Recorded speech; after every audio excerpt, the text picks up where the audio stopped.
우리 지난 시간에 말라기 2장 다 끝내지 못했고 앞부분에 따라해 볼까요? 제사장의 죄.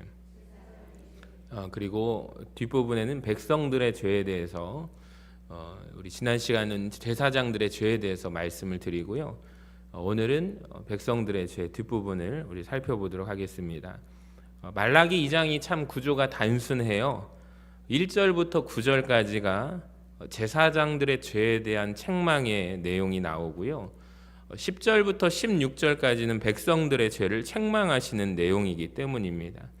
순서가 의미가 있다고 말씀드렸어요. 먼저 누구를 책망하세요? 제사장들을 책망하세요.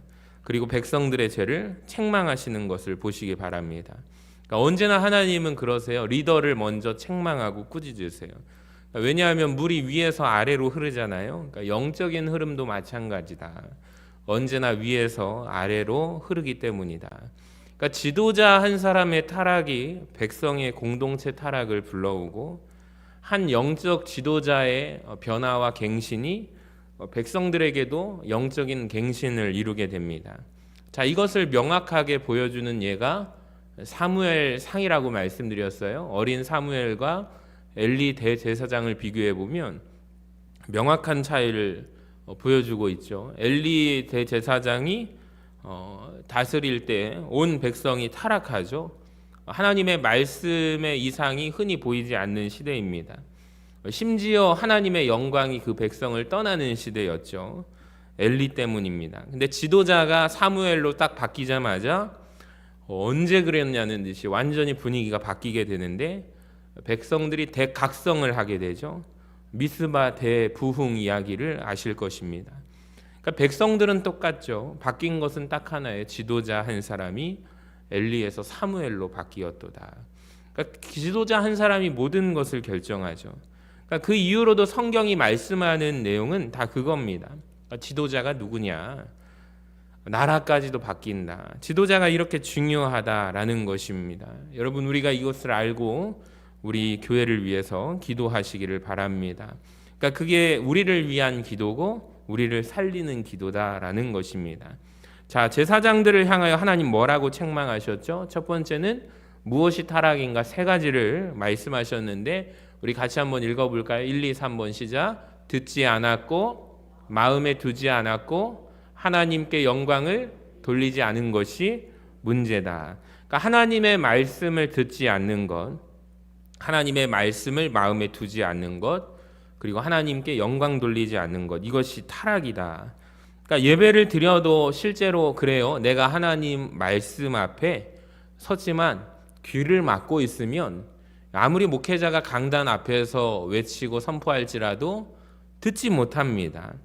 그리고 그 말씀을 듣기만 하고 마음의 거리로 가져가지 않으면, 그러니까 제일 먼 거리가 우리 귀에서 마음으로까지 오는 거예요. 그러니까 내가 듣고 그 마음에 새기는 것까지.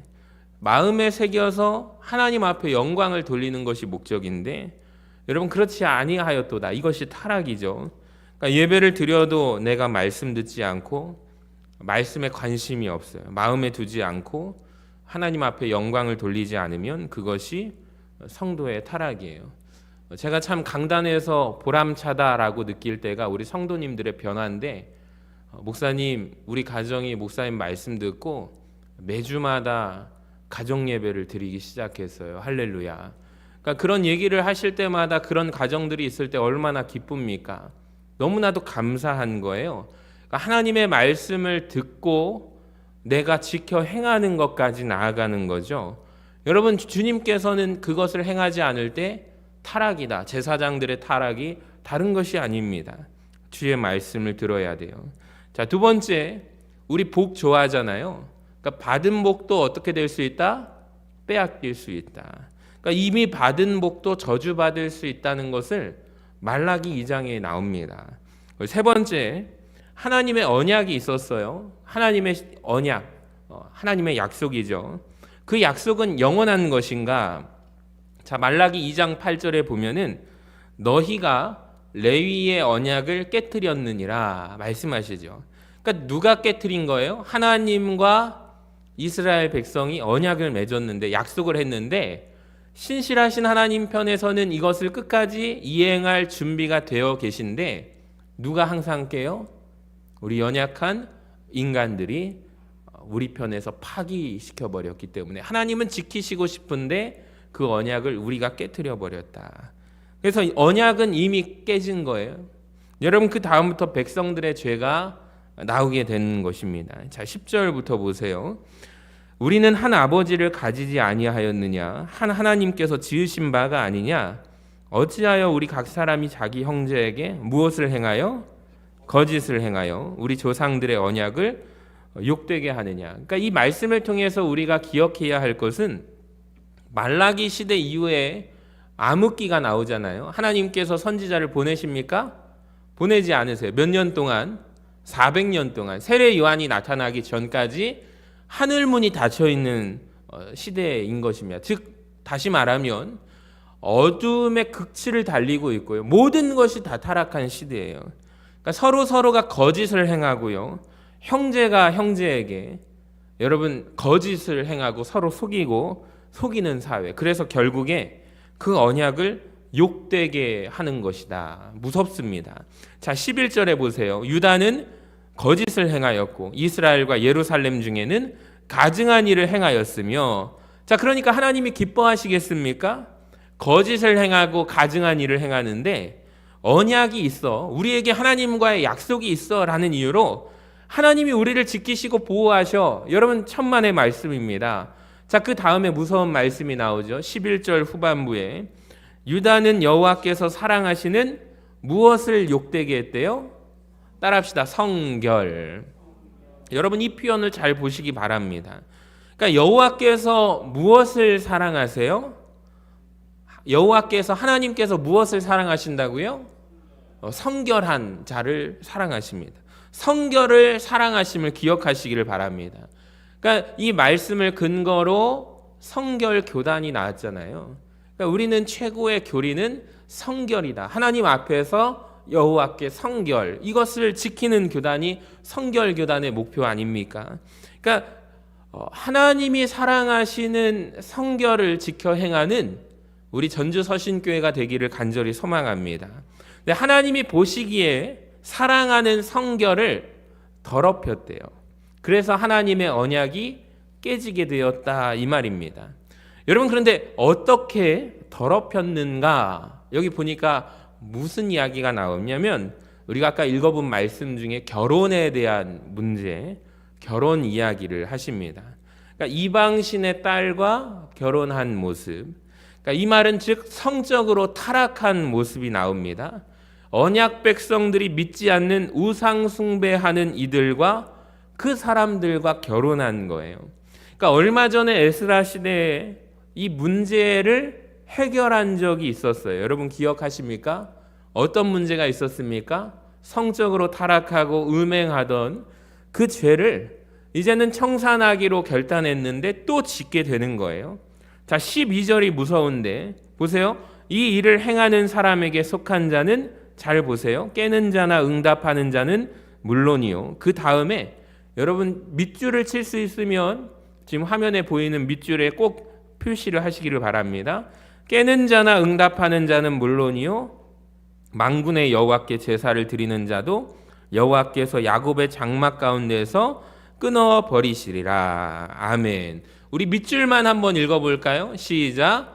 이 일을 행하는 사람에게 제사를 드리는 자도 끊어 버리시리라. 아멘.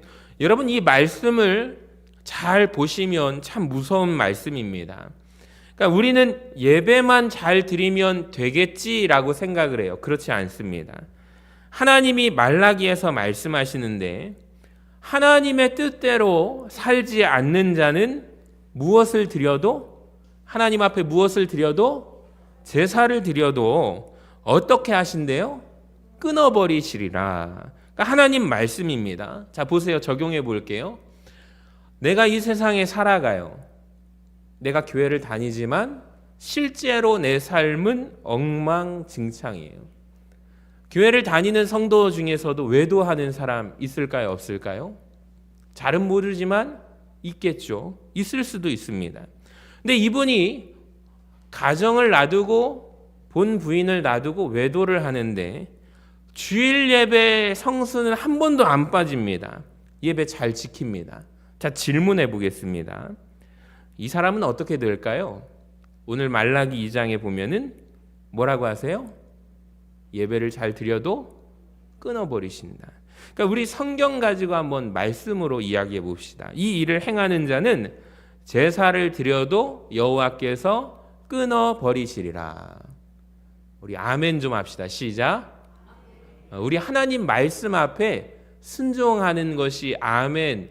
나도 그렇게 믿습니다. 나도 그렇게 고백합니다. 여러분 입술로 아멘 하고 외치시기를 바랍니다. 여러분 무엇이 더 중요하냐면 삶이 더 중요하다라는 거예요. 근데 우리는 착각하죠. 믿음이 더 중요한 것 같은데 맞습니다. 믿음도 중요하지만 엄밀하게 말하면 믿음을 지켜 행하는 삶이 중요하다. 무서운 이야기예요. 그러니까 즉 이 말씀을 하고 싶은 거예요. 하나님은 삶이 곧 예배다라는 거예요. 설교 후에 제가 결단 찬양을 놓고 늘 기도합니다. 나는 예배합니다. 예배합니다. 삶으로 예배하기를 원합니다. 완전하신 나의 주님을 삶 가운데서 높여드리기를 원합니다. 여러분 보세요. 내 삶이 불신자들하고 예수 믿지 않는 사람들하고 다를 것이 없이 살아가요. 이 자리에 내가 와서 예배를 드려요.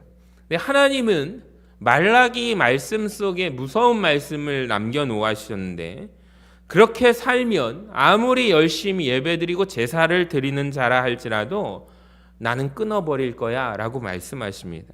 그러니까 어떻게든 우리가 예배만 드리는 건 중요하지 않은 것 같아요. 여러분 13절 더 무서운 얘기가 나오는데 자 너희가 이런 일도 행하더라 곧 눈물과 울음과 탄식으로 여호와의 제단을 어떻게 한대요? 가리게 하는도다. 그러니까 즉 아까 그거예요. 삶은 내가 엉망인데 이방인들과 결혼하고 내 마음대로 살아가요. 근데 여호와께서 사랑하시는 무엇을 욕되게 해요? 성결을 욕되게 하는 거예요. 가증하게 살고요. 거짓말하고 살아요. 근데 여호와의 제단 앞에 교회 나와서 예배드릴 때는 눈물을 쏟아요. 울어요. 탄식을 흘려요. 여러분 그 예배 시간에 우는 거 참 귀한 것입니다. 그런데 울기만 해요. 돌아가서 여전히 똑같이 그대로 살아요. 그러니까 하나님이 지금 그 사람에게 말씀하는 거예요. 너희의 눈물과 탄식으로 내 제단을 가리더라 이 말씀하는 거예요. 그러니까 삶은 하나도 바꾸지 않으면서 즉 눈물로 때우지 말아라 이 말씀을 하는 거죠. 그러니까 하나님이 무엇을 원하시는가? 아까 무엇을 사랑하신다고 했죠?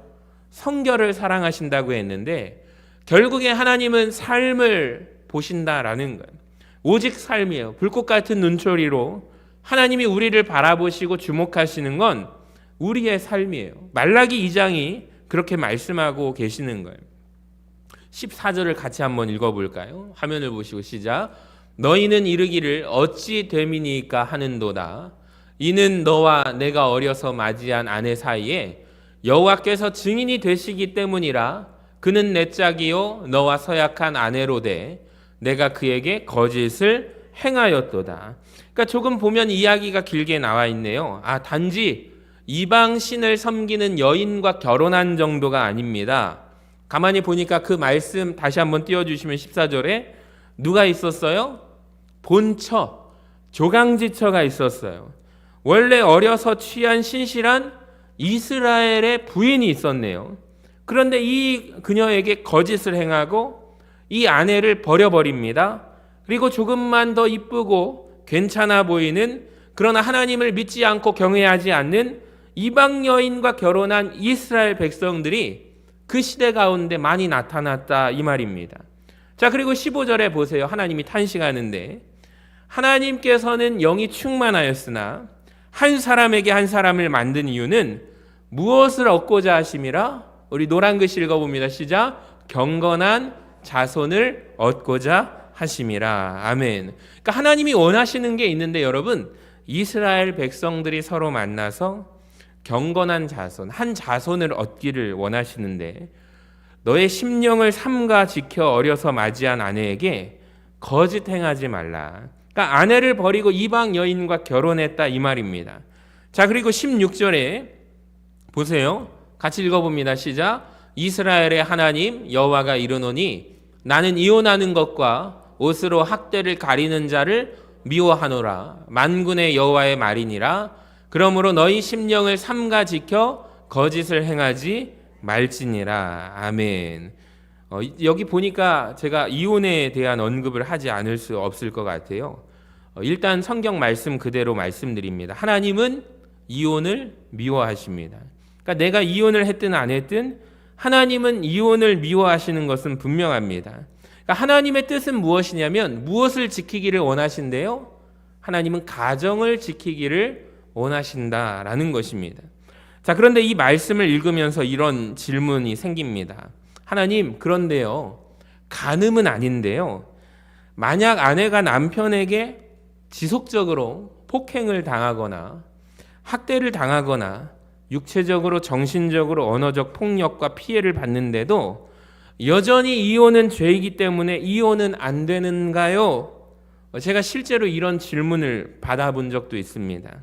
남편이 술만 먹으면 아내를 그렇게 구타해가지고 막 한쪽 얼굴이 막 망가져 있고 막 눈이 부어 있고 멍이 들어 있어가지고 왜 그러신가 했더니 평소에는 남편이 참 착한데 남편이 술만 먹으면 자기를 그렇게 구타한다는 거예요.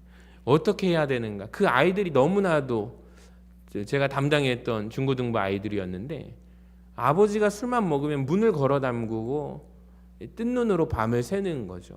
막 집안이 다 깨지고 부스러지는 소리가 드는데 그러다가 막 피해가지고 교회로 막 돌아오고 그럴 때마다 그 가정을 보면서 너무나도 안타까운 마음으로 참 말씀을 붙들고 기도했던 적이 있습니다. 그러니까 오늘 그 질문에 대한 대답을 조심스럽게 드립니다. 자, 말씀을 가지고 먼저 말씀을 드릴게요. 여러분, 이 말씀을 주시는 대상은 누구일까요? 14절과 15절 말씀 누구에게 주신 말씀일까요? 남편에게 하는 이야기입니다. 그러니까 이 당시에 고대 근동사회에서 이혼을 결정할 수 있는 사람이 누구냐면 남성과 여성 중에 남성에게 있었습니다. 그러니까 여자는 이혼을 결정할 수 없었어요. 보세요. 이 나쁜 남성들이 조강지처를 취하고 조금만 더 아름답고 예쁜 여인을 보면 조강지처를 막 버려버리는 것입니다. 이혼하는 거죠. 이방신을 섬기는 이방 여인들과 취하여 결혼하는 겁니다. 그래서 하나님이 말씀합니다. 나는 그런 이혼을 미워한다고. 나는 그렇게 악한 짓을 행하는 남자들의 잘못된 행위를 미워한다. 그리고 학대를 옷으로 가린대요. 그러니까 학대해놓고 아내를 때려놓고 이 멍 같은 것이 자국이 보이니까 상처 같은 게 보이니까 옷으로 학대한 것을 가리는 거예요. 마치 학대당하지 않은 것처럼. 그러니까 하나님이 말씀하십니다. 나는 그런 것을 미워하노라. 근데 여기에서 이 말씀은 누구를 위한 말씀이냐면 학대받는 여성들을 위한 것이라는 것을 아셨으면 좋겠어요. 그러니까 이 말씀을 가지고 학대당하고 폭력당하고 아파하고 있는데 이 말라기에 하나님이 뭐 하지 말아라? 이혼하지 말아라. 그래서 이 말씀 구절을 가지고 그 아파하고 신음하고 있는 그 고민하고 있는 성도에게 들이대는 것은 여러분 본문의 의도와는 맞지 않는 행동입니다. 그러니까 하나님은 분명히 이혼을 미워하십니다. 그러나 이 말씀을 주신 목적은 학대받는 여인들을 보호하기 위한 거예요. 그러니까 이것에 대한 적용은 각자 은혜롭게 하시기를 바랍니다. 그러니까 이 말씀을 가지고 우리가 판단하지 않았으면 좋겠습니다. 자, 하나님의 소원을 보시기를 바랍니다. 하나님은 아까 전에 하나님은 경건한 무엇을 얻기를 원한다고요? 자손을 얻기를 원하십니다. 우리 아까 전 집사님 기도하시는 가운데 우리 교회가 앞으로 기도하고 정말 우리 교회가 앞으로의 다음 세대를 위해서 하나님을 모르는 떠난 세대가 되지 않고 하나님의 말씀으로 충만하여 하나님을 더 알기에 힘쓰는 우리 세대들이 일어나기를 원합니다. 그러니까 교회도 함께 교육하고 가정도 함께 교육하고 제일 좋은 건 학교까지 함께 이 세 가지가 같이 어우러져서 한 인성을 만들어내는 거예요. 그러니까 하나님은 원하시는 게 경건한 후손을 만들기를 원하십니다. 그러니까 우리 교회 안에서도 하나님은 경건한 자손 만들기를 원하세요. 이번에 온 세대 통합 예배 10월 달에 세 번째 하는 건데 정말로 많이 기도했습니다. 많이 신청하지 않으시면 어떠지? 삶이 바쁜데 또 그 기가 막히게 날짜를 정할 때마다 우리 학생들, 대학생들과 시험 기간이라는 거예요.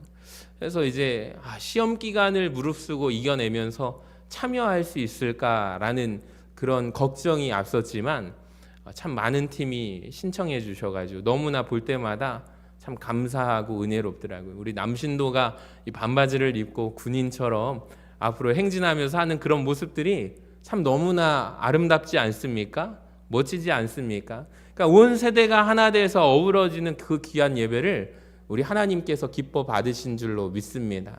솔직히 참여하는 아이들이, 어린 아이들이 저 안 할래요 라고 버팅기면 교사들은 어떻게 못하는 거죠?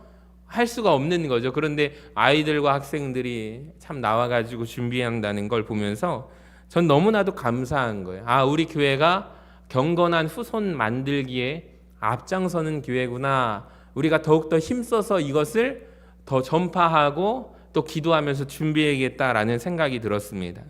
그러니까 여러분, 이 시대에도 하나님이 정말 보기를 원하는 것은 경건한 후손들이 시대마다 등장하기를 원하세요. 그러니까 이곳에서 여러분, 저와 여러분 가정 가운데 하나님께서 은혜로운 태를 자손들에게 열어주시기를 간절히 소망합니다. 자녀를, 아기를 놓고 소원하는 가정들이 있어요. 이 말씀을 붙들고 기도하시기를 바랍니다. 하나님은 경건한 자손을 얻기를 원하신다고 말씀하셨는데 하나님께서 우리 가정에 그 은혜를 베풀어 주시기를 소원합니다. 아멘. 여러분 기도하시기를 바랍니다. 그리고 지금 우리 자녀들을 놓고 하나님, 내 자녀가 하나님 앞에 경건한 자손으로 돌아올 수 있기를 원하고 하나님을 몰랐던 자녀가 하나님 만나주셔서 하나님께서 지켜주셔서 하나님을 높이는 경건한 자손으로 살아가기를 원합니다. 하나님 붙잡아 주시옵소서. 여러분 이렇게 이 기도 제목 가지고 늘 기도하시기를 바랍니다. 자, 마지막으로 17절 하나님을 괴롭게 하는 일이 나오는데요. 자, 이 말씀 전하고 설교를 마칩니다. 자, 너희가 말로 누구를 괴롭게 한대요? 여호와를 괴롭고 하게도 이르기를. 하나님이 괴롭대요. 그러니까 이들이, 이스라엘 사람들이, 백성들이 말로 여호와를 괴롭게 하니까 우리가 어떻게 여호와를 괴롭혀 드렸나이까 하는도다. 여러분 이 말라기 시대의 특징은요, 하나님이 무슨 말만 하시면 계속 대꾸를 합니다. 반문합니다. 우리가 언제 그랬습니까, 하나님?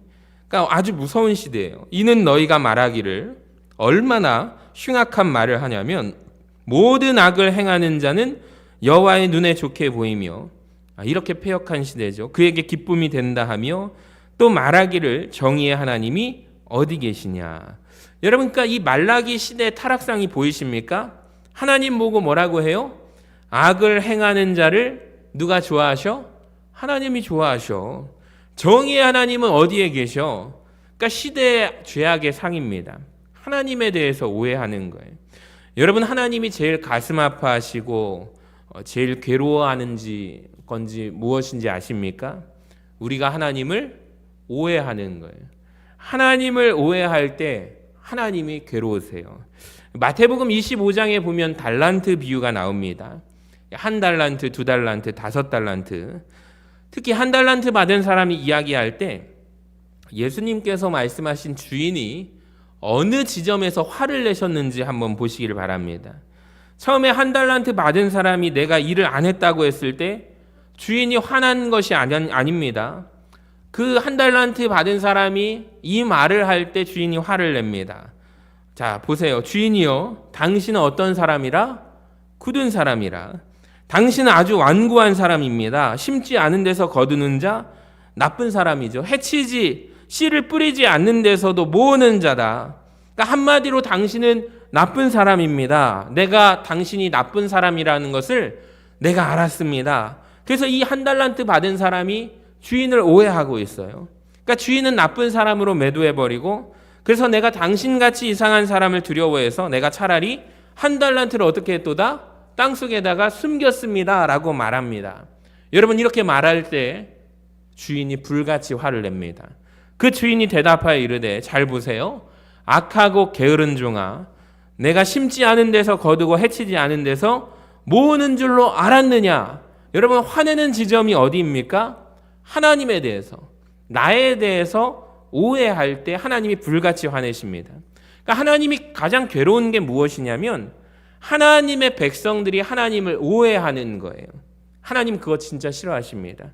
하나님이 어떤 분이신데, 우리 하나님은 좋으신 분이신데, 하나님은 우리를 사랑하시는 분이신데, 그런데 그 자녀들이 누구를 오해해요? 아버지 하나님을 오해하고 있도다라는 거예요. 여러분, 목사도 제일 슬픈 게 뭘까요? 우리 성도님들이 저에 대해서 오해를 하는 거예요. 근데 그분이 저하고 대화를 해본 적은 없어. 근데 어떠한 부분을 보고 오해를 하고 그렇게 생각할 때가 있어요. 지나고 나면 목사님을 그렇게 오해했다고 얘기하실 때가 있어요. 제일 슬퍼요. 그래서 저는 부교역자들이 참 중요한데, 부교역자들의 역할이 목사님한테, 제가 예전에 부교역자로 있었잖아요. 서신교회 와가지고 처음 느끼는 게 뭐냐면, 여러분이 저한테 쉽게 다가오실 줄 알았는데 목사님하고 밥도 먹는 것도 좀 부담스럽다는 거예요. 막 저를 피하세요. 맨 처음에는 많이 서운했거든요. 나중에 보니까 그게 이해가 돼요. 아, 그렇구나. 어려울 수도 있겠구나. 근데 그때마다 누가 잘 이렇게 해줘야 돼요? 부교역자가 잘 연결을 해줘서, 여러분이 저한테 바로 다이렉트로 오시는 분들도 있는가 하면 어려워하시는 분들이 있어요. 그러면 그 끙끙 대시다가, 얼마 전에도 권사님 한 분이 저하고 악수도 많이 하시고 쉽게 대화하시는데 말을 못해가지고 끙끙 대시다가 어떤 권사님, 집사님께 얘기하셔가지고 이제 얘기를 들었어요. 자기 아저씨가, 남편이 병원에서 계신데 기도받고 싶으신, 목사님 바쁘셔가지고 못 갈까봐. 여러분 그러실 수도 있어요. 그런데 고민하지 마시고 사모한테나 우리 장로님들께나 권사님들께 말씀하셔가지고, 저한테 다가오시는 게 어려우시면 바로 얘기하시면 제가 듣고 연락을 취하도록 하겠습니다. 그런 분들이 계셔요. 근데 이제 가끔 들려오는 것은 저하고 말 한마디도 안 하신 분들이 오해하실 때가 있어요. 제가 왜 그럴까? 그거 가지고 속이 상한 적도 있는데, 곰곰이 생각해 보니 그럴 수도 있겠다. 여러분, 하나님은 하나님에 대해서 오해하는 게 제일 싫대요. 저는 이 밤에 개인적으로 여러분, 하나님에 대해서, 하나님을 괴롭히지 않았으면 좋겠습니다. 하나님은 좋으신 분이심을 믿으시기를 바랍니다. 그러니까 우선 그것을 오해부터 푸시기 바랍니다. 어떤 분은 하나님 앞에 내가 소원을 간구했는데 하나님 왜 내 기도만 안 들어주시지? 하나님 좋으신 분 맞으셔? 여기에 대해서 오해하고 있어요. 여러분, 절대 그렇지 않아요. 하나님은 좋으신 분이십니다. 여러분, 우리가 이 출발부터 다시 정립을 해야 됩니다. 하나님을 신뢰하셔야 됩니다. 그 오해부터 오늘 이 밤에 해결받고 가는 밤이 되시기를 주님의 이름으로 간절히 축원합니다. 저는 바라기는 우리 교회 안에서 한 달란트 받은 자 되지 마시고, 하나님 당신은 이런 분인 줄 알았습니다, 이런 분 되지 마시고, 하나님은 좋으신 분이시며 하나님은 위대한 분이시고 사랑의 하나님을 만나고 돌아가는 오늘 귀한 이 밤 되시기를 주님의 이름으로 간절히 축원합니다.